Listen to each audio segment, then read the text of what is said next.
What's up, world? It's your boss, International Zoe. I'm here in Dominican Republic, the Puerto Plata province in the town of Sosua. This motor concho heaven. yeah, motor concho heaven. Yep, it's about that. I'm here with Ray from King's Restaurant. Yeah. One of the entrepreneurs here in Sosua, doing some big things. So tell the people where you're from, Ray. Yeah, I'm originally from Bermuda. I've been coming to Dominican Republic for about between 15 and 20 years. And I decided to invest her, to try to bring some entertainment that they didn't have. Mm-hmm. So we kind of done a restaurant, sports bar like Applebee's, like TGIF. You can come, have some good food, watch all these sports you want. So we have everything here. And we sit about, eventually, maybe about 800, eventually. Maybe about 300-400 now, but hopefully about 800 when this pandemic's over. Right. In 2 weeks. So tell us about Bermuda. I visited Bermuda once on a cruise. It's a British island, right? Yeah. British. It's beautiful. It's famous for the pink sand beaches. Yeah. They got like 19 in a row or something, if I remember. They ride on the other side of the street. I almost got hit by a bus. Hey, but guess what? The best thing you ever done was go to Bermuda on a cruise. Okay. I met this guy in Castellina. I mean, it's a vacation home in Sosua Dominican Republic. Uh-huh. And I saw him one year, and he asked me where I'm from, Bermuda. And he said, oh, I'd like to visit Bermuda. And I said, well, it's the most expensive place in the world, I think, pretty much. Wow. So I saw him 3 years later. And he says, hey, I went to your country, man, on a cruise. I met Kentucky Fried Chicken. Now you're right, man. They told me $22 for a three-piece chicken snack.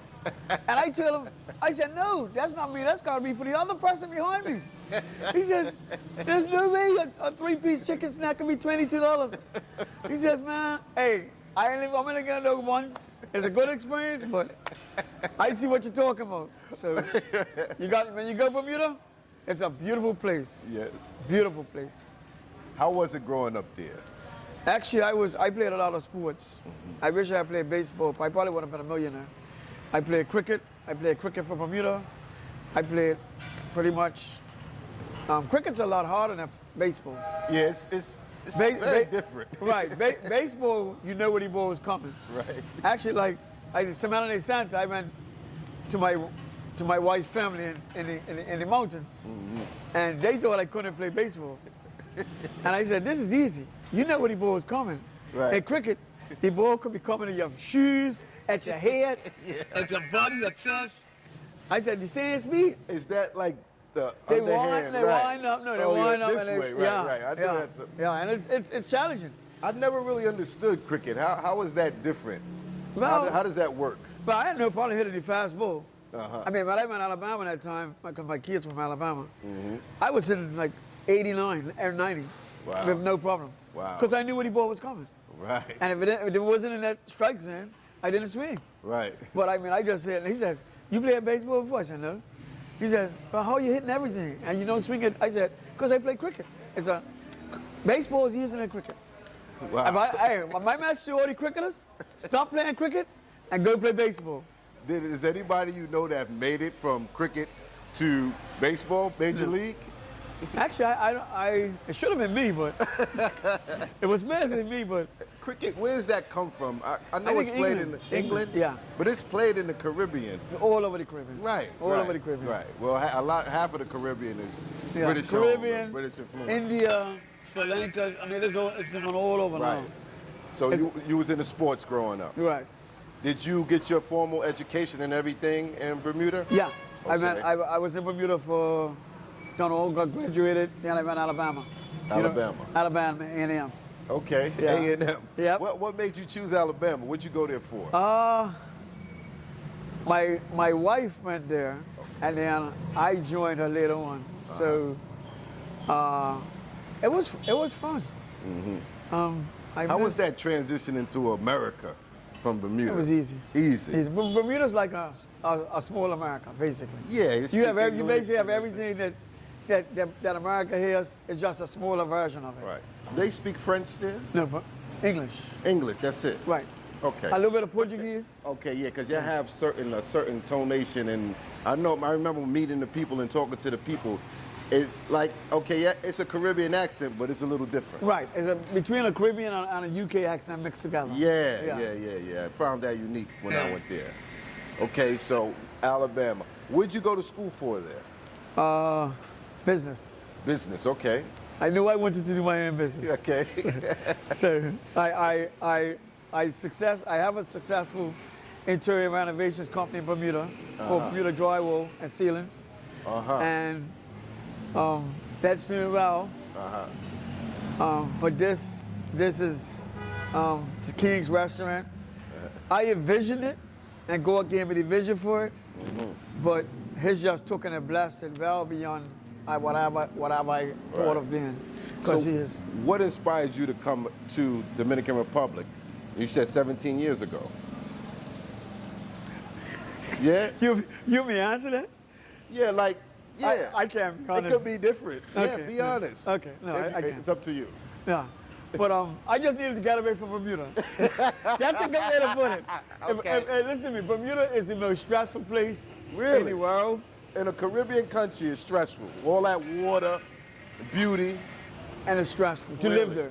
Okay. To vacation there is beautiful. Because it's expensive, it's competitive. Why? It's competitive. It's not for bad with it, but it's a lovely place to visit. Right. I mean, lovely.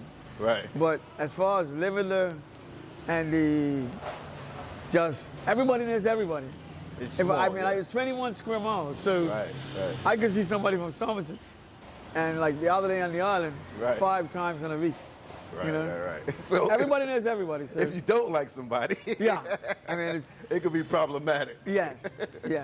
And now it used to be like that. When I was growing up, it was gangs, but it was no violence like it is now. It's a little bit of violence, Right. but nowhere as it is now. So, Okay. but it's a beautiful. Let me tell you, if you haven't been Bermuda, go Bermuda at least once. I agree. I'm gonna tell you, the pink sand. Yeah. Nobody believes it until they get. Beautiful. Bring some home in a bottle. Yep, you got it. Yeah. And they have a perfume factory. They have an ice cave I went to. Yeah. You know, I did a few Crystal Cave. tours. Yes, Yeah. it's beautiful. Yeah. Beautiful island. Yeah.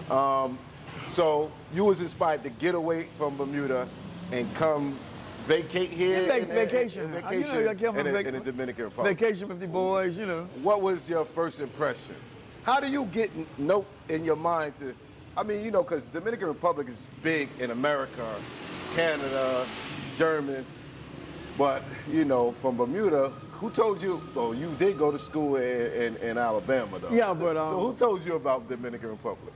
One of my good friends. Okay. He told me come down with him, and we flew in Santo Domingo, and then we had, I think, 1 or 2 nights in Santo Domingo, and then we came to Sosua. What was your first impression? Unbelievable. Hey, straight, unbelievable. It's unexplainable, and that's all I say.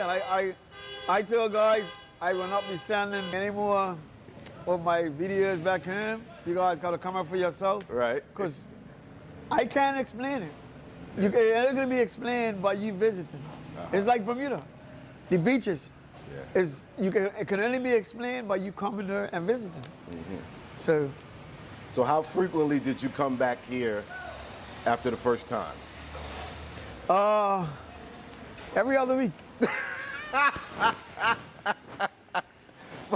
Every other week. Every other week. Because business was doing good? Every other Bermuda? week I was flying back. Well, So, I used to load containers out of New Jersey. Okay. So I was up there like every week, every other week. Okay. And I'll probably just pop down on the weekend. Right. Yeah. So you was working in Bermuda. Bermuda. Right. How did your flight to get here? What's that flight like? Bermuda, Newark. Okay. Yeah. Oh, so you had to go, Newark. Yeah. Right, Newark. Newark is cool. Yeah. A couple hours. Yeah, 3 hours. Yeah. So, how long are you down here, coming down here before you decide to do the business? Oh my gosh. I guess 13, 14 years. So, I basically decided to invest her permanently because like 3 or 4 years ago, because my wife was pregnant. okay. So she was having a child with her, and I was looking at something to develop, not for me, but for him, so that he has something to look forward to down there. Right. And that was my real interest in taking care of the Dominican family. Right. Yeah. So that was. So your wife now is Dominican? Yeah. Okay. Yeah, she lives here. Okay. So we've been here ever since. Since she had the baby, she relocated. She had the baby here, and we've been living here ever since. Good, good. And what made you, because Roomba's was a restaurant a few years ago. Actually, it was a bar. A bar. Bar Okay, disco. Yeah. A lot of people was over here, a lot of people was over there. And were you already looking for a place, or was this something that kind of opportunity? Well, it was more or less, it was decaying. You was coming to Sosua and you look at a decayed property. Right. Nobody was doing nothing on it. It was an eyesore. So I actually went to the authorities. I approached the last owner first to see what he thought about my idea. And then I basically approached the government and the authorities in Sosua. What can we do to basically turn this place from an eyesore to something special? Yeah. And I presented some drawings to them. They approved it. They said it will never ever be a bar disco again. I said I have no problem with that. I don't need it to be a bar disco. I was more looking at the Applebee's, the TGIF version, food, come watch sports, and enjoy some good food. So, I worked with them extensively. And I want to thank them because, they're the one that made me turn it into a restaurant. So, Well, how many years have you had this place now? I think 3 years. 3 years? 3 years we've been open. Wow.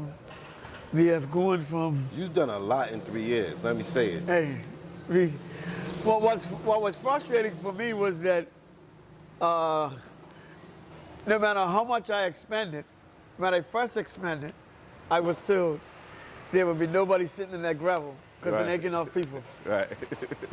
Then the gravel started filling up. Right. So people used to come in and walk back out because everything was full. Right. So obviously we extended back there, one section first, and then that got full. So the gravel, this, that. So we needed more room. And the issue with us is that everybody talks about our location, but our product is combined of 3 or 4 different things. It's location, it's atmosphere, it's food, and it's service. It all becomes a product. Right. And that's what, everybody's gonna give every restaurant a chance while it's a sewer to eat. But how many is gonna get return clients? Right. You want a good return rate on your clients. Yes.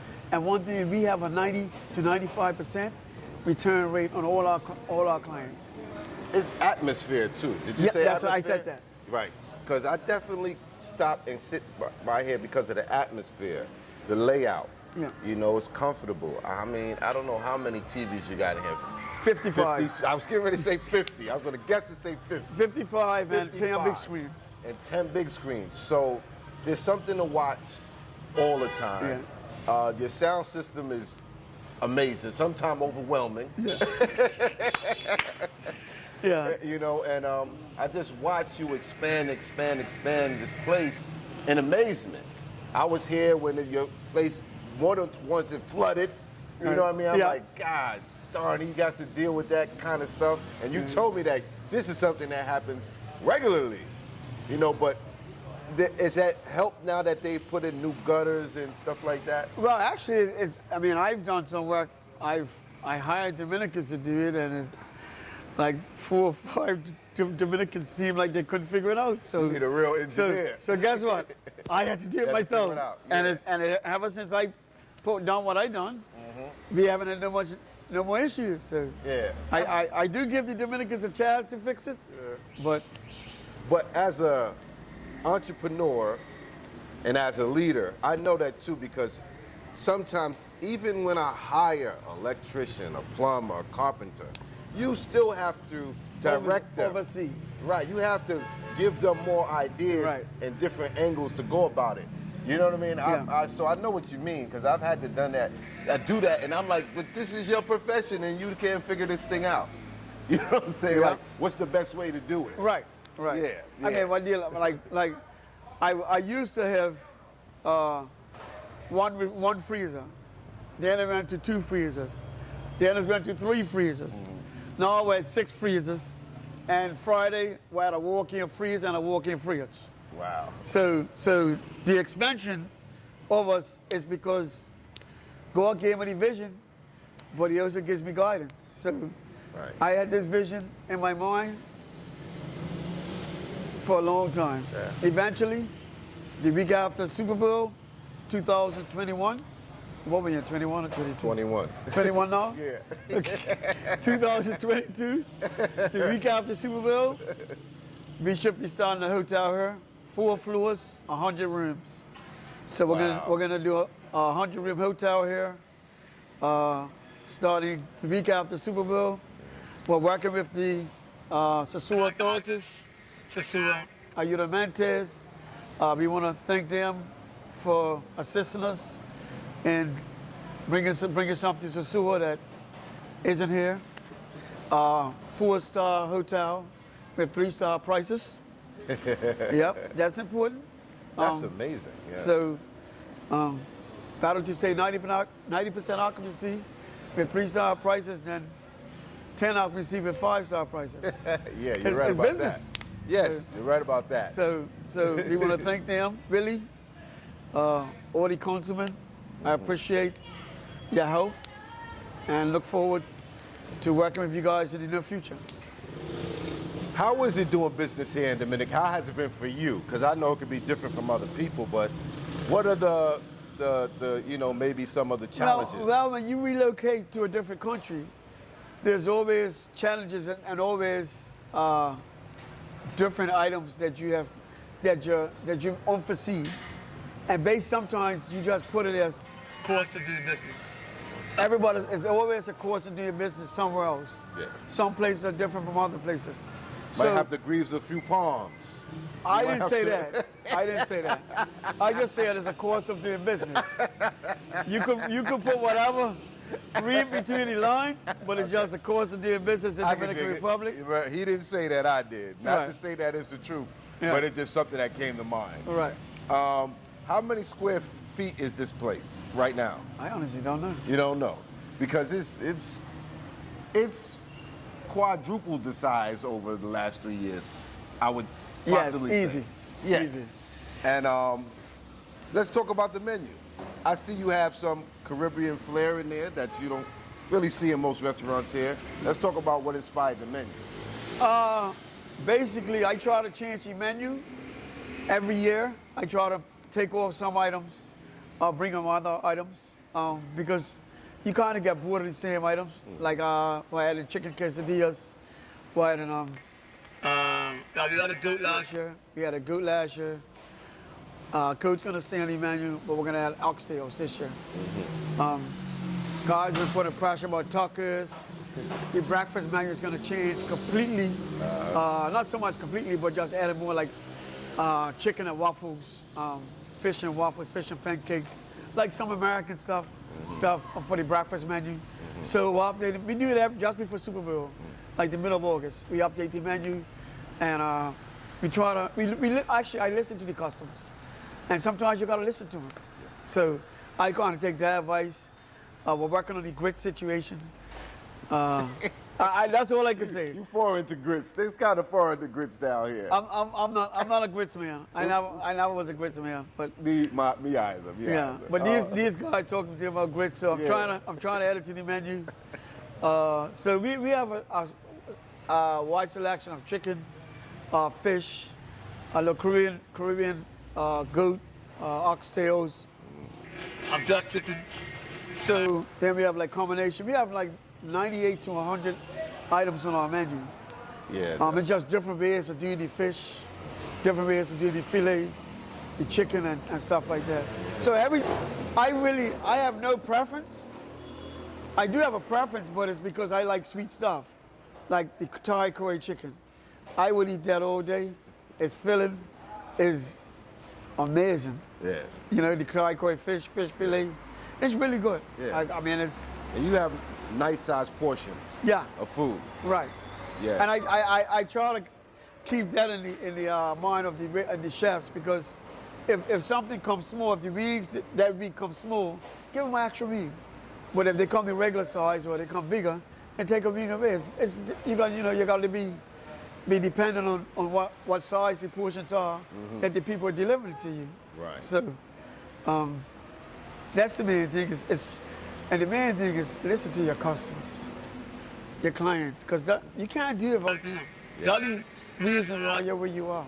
So I try to really listen to the suggestions, and also not so much them being critical, but I take it for myself as saying, like, if you're not happy, please let me know. Right. You know, because I don't look at the customer as a bad person. I want to know. Right. I'm different. I want to know what the situation is. You know, if something comes up, and how can we rectify it before you leave? I try to rectify all problems before we leave. Right. All customers are Right. trying to leave them all satisfied. That's to make them want to come back. Yeah. Nobody's going to come back to a place that made you feel uncomfortable. Right. You know. And your staff, you employ a pretty decent amount of locals. How big is your staff here? 42. 42. That's a big staff right there. Yeah. So you have to. How was life here and business here during all this curfews and pandemic? How did you survive that? I don't know.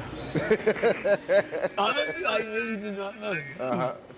I really don't know. I don't know how we did it. Believe it or not, it was some weeks the time was some time, and next week it was some weekends I didn't even open because the curfew went to 12 o'clock. Right. But we seemed like we made it through. It was challenging, and the main thing in the first part of business, the first year, you basically don't try to make any money. You just try to stay above water. Right. Pay your staff, take a look, pay yourself, and you try to hold off to the second and third year in business. Right. You don't really look to make much.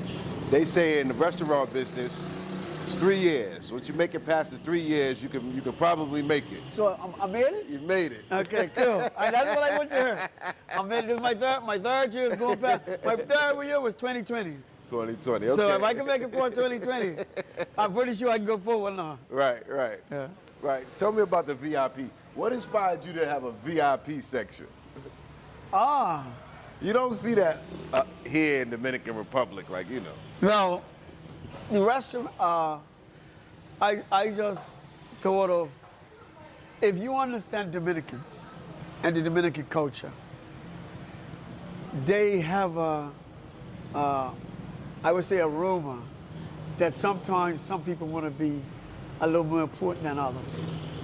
So that inspired me going places, Santiago, Santo Domingo, all around the country, and seeing what they presented. Right.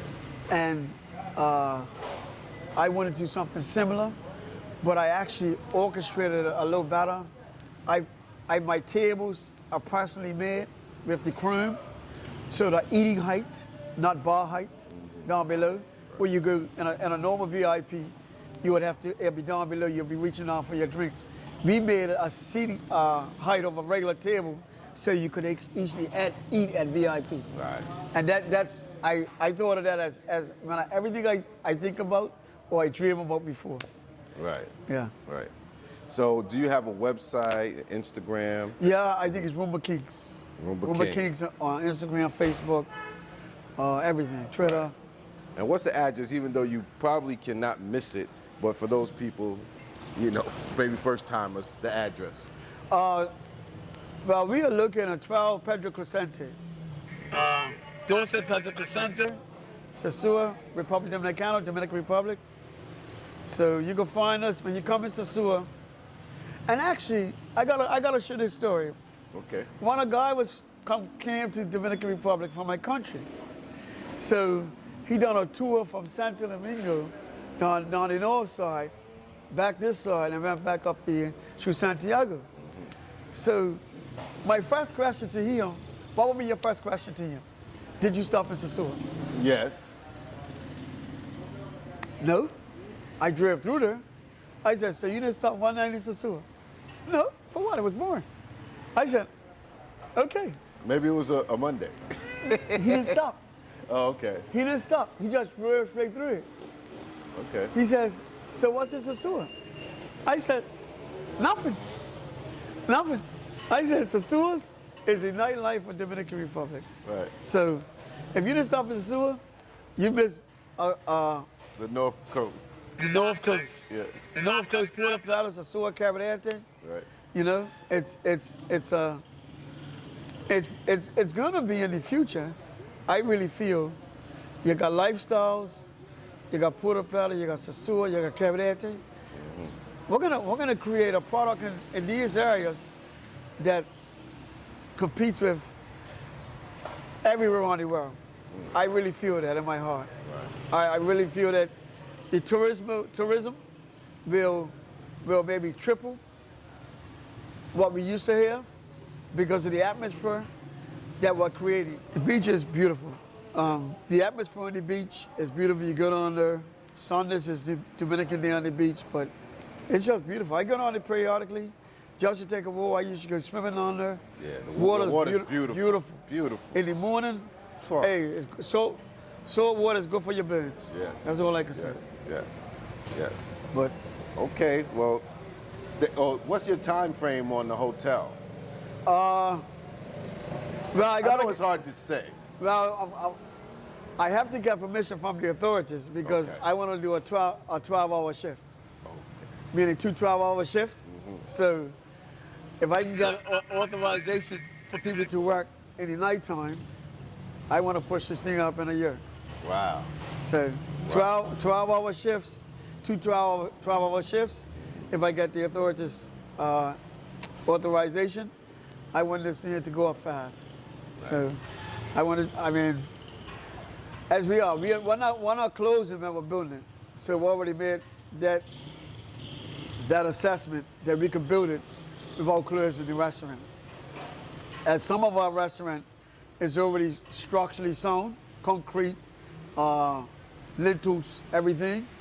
So that will stay open the entire time and we'll work on half of the project at a time. Once we get half of it up, then we'll open the other side and close the other side and then do the other half. Right. So the entire time we should be open for business. Smaller capacity than what we got now, but it's still a big capacity. I'm impressed, very impressed with what the Mayor Willie's done in his first term. I mean, what he has done in his first term, some people didn't do in their 12 terms. Yeah. And hey, he has done a fabulous job. And I've always supported him, and I will continue to support him. Yes. So, with what he's done in his first year, I couldn't even imagine in his second and third year how it's going to improve the town. Because they went to work during the lockdown and COVID and did the streets over, did Yep. artwork, did the sidewalks on the beach, new stairs down to the beach. I mean, you see it right away. And actually, when I came and I saw the artwork, I actually got some artwork done on the outside of my place to be along with our Unamente because, you know, I don't want my walls just be whatever. If they're investing in, I'm going to invest in the same thing. Right. So, you know, it's just a matter of everybody's got to work together. You know, we've got to find a common solution for everything.